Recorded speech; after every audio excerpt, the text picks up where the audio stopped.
రొట్టె విరిగి నేతిలో పడ్డట్టు అయిందనమాట ఈరోజు నా పరిస్థితి.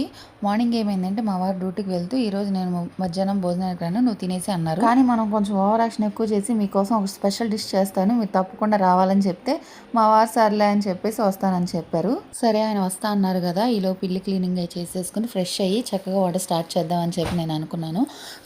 తీరా చూస్తే టైము నా పని అయ్యేసరికి 12:30 అయిపోయింది. ఈలోపు ఇంకా కంగారుగా కిచెన్లోకి వెళ్ళి వంట చేయడం స్టార్ట్ చేశాను. ప్రతిరోజు మా వారు భోజనానికి వచ్చేసరికి టైం 1:30 అట్లా అయిద్ది అనమాట. ఒక్కోసారి 2 కూడా అయిపోయింది.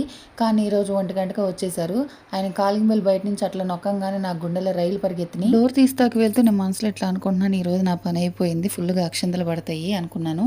ఆయన లోపల రాగానే సీరియస్గా వంట అయిందా అన్నారు. లేదండి, ఇంకా 10 మినిట్స్ పట్టిద్ది అన్నాను. కానీ ఆయన సరే నాకు ఈరోజు కొంచెం ఆకలిగా లేదు, నేను పడుకుంటాను, వంట అయిన తర్వాత లేపు అని చెప్పారు. ఆయన ఆ మాట అనేసరికి అబ్బా బతికిపోయాను ఈరోజు అనుకున్నాను. ఈరోజు కర్రీ వచ్చేసి మటర్ పన్నీర్ కర్రీ చేశాను. దీని ఫుల్ వీడియో మన ఛానల్లో అప్లోడ్ చేశాను. ఎవరికైనా నచ్చితే లైక్ చేసి సబ్స్క్రైబ్ చేసుకోండి అబ్బా.